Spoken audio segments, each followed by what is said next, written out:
হে দোস্ত, আজি আমাৰ ভতিজা ল'ৰাজনে গুৱাহাটীত পৰীক্ষা দিব গৈ আছে জীৱনৰ লক্ষ্য কৰি। বলক ভিডিঅ'টো আৰম্ভ কৰোঁ।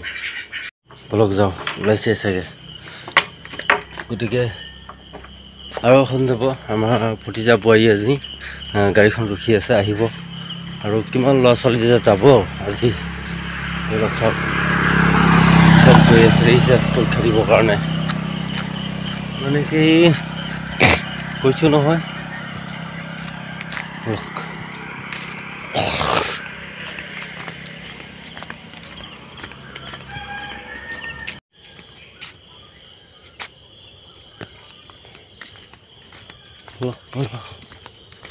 কি বা যা জগোৱা কৰি আছে, এতিয়ালৈকে গ'ল না নাই। মই আহোঁ মানে আমাৰ ভতিজা ল'ৰাজন ওলাই গ'ল বাৰু। আহি লওক আমাৰ ভতিজা ল'ৰাজন ভালে ভালে ধুনীয়াকৈ সেই জীৱনৰ লক্ষ্য কৰি যিটো পৰীক্ষা দিব গৈছে, আহক। আমি আহি লোৱাৰ পিছত মই চিনাকি কৰি দিম। আৰু এইজন হৈছে আমাৰ সৰু ভতিজাজন। এতিয়া তেওঁ মানে ধুনীয়াকৈ টিউশ্যন কৰিব গৈ আছে, ৰেহাই নাই। আৰু এয়া হৈছে আমাৰ বৌ, আৰু ভতিজা ল'ৰা, মানে যিজন ল'ৰাই পৰীক্ষা দিব গৈছে। মই আহি পোৱা অলপ দেৰি হৈ গ'ল। এয়া হৈছে মাক, এতিয়া দাঁত মাজি আছে ধুনীয়াকৈ। কিমান সময় হ'ল গৈ পোৱা? আধা ঘণ্টা মানে হৈ গ'ল। মোৰ অলপ লেট হৈ গ'ল। আপোনালোকে জানে ডাব নাৰিকল পিচি থকা মানে ভাগৰো লাগে, মানে অলপ খাৰ পোৱা মোৰ দেৰি হৈ গ'ল। বাৰু যি নহওক, আহি লওক গৈ ভালে ভালে ধুনীয়াকৈ। আপোনালোকেও আশীৰ্বাদ কৰিব। গতিকে অহাৰ পিছত মই ধুনীয়াকৈ চিনাকি কৰি দিম তেওঁৰ লগত, ক'ত হৈছিলে পৰীক্ষা, কেনেকৈ কি হ'ল, গোটেইখিনি কথা কৈ দিব আহি। গতিকে বৰ আহিছোঁ বাৰু। আৰু কিমান যে ল'ৰা ছোৱালী গৈছে এই জীৱনৰ প্ৰতি লক্ষ্য কৰি এই পৰীক্ষা দিবৰ কাৰণে। যোৱা ৰাতি আমাৰ ভতিজা ল'ৰাজনে গাড়ীখন আমাৰ ঘৰতে থৈছিলে, আৰু এতিয়া বৰ্তমান ধুনীয়াকৈ তেওঁ ওলাব। আৰু শুনাচোন, এয়া হৈছে আমাৰ ভতিজা ল'ৰা আৰু আমাৰ খুৰা ল'ৰা। শুনা, হেৰি তোমাৰ ফেমিলি যে পৰীক্ষা দিব হয়নে? গুৱাহাটী কোন জেগাত পৰিছে?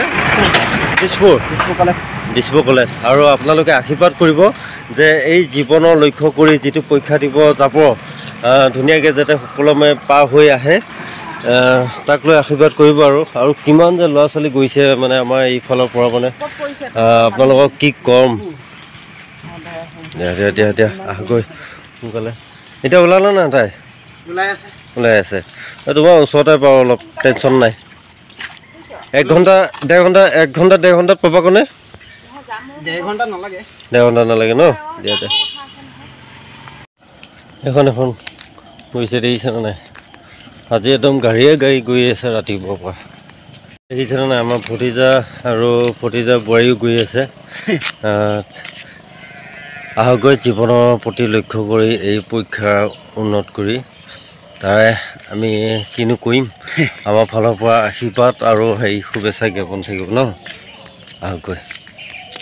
গুৱাহাটীত পৰীক্ষা দিবৰ কাৰণে যিহেতু বহুত ষ্টুডেণ্ট গৈ আছে, আৰু আমি গৈ আছোঁ। আমাৰ ভকতগাঁও ব্ৰিজৰ ওপৰত কিমান ট্ৰেফিকৰ ভিৰ হৈ পৰিছে। বলক। যিহেতু মই ভকতগাঁও চাৰিআলি আহি পাইছিলোঁ, আহি পাই ইয়াতে ভিৰটো অকণমান কমিছে।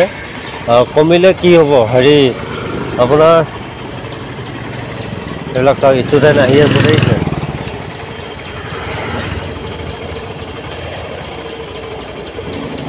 যিহেতু 10টা বজাৰ আগত পাব লাগিবগৈ, আৰু আমাৰ এই ব্ৰিজৰ প্ৰশাসনো অলপ দেৰিকৈ আহি পায়, কিন্তু আজি বহুত সোনকালে আহি পৰিছে।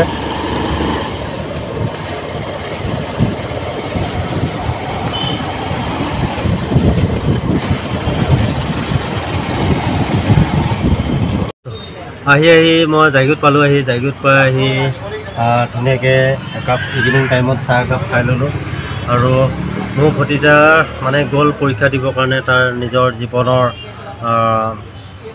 জীৱনৰ মানে সফলতা লৈ।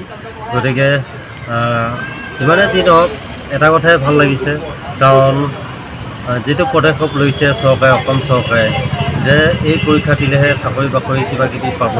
গতিকে এই পৰীক্ষাটোত যদি কোনোবাই উত্তীৰ্ণ হয়, ইয়াতে কোনো মানে ধনী দুখীয়া ইয়াত মানে কথা আহি নকয়।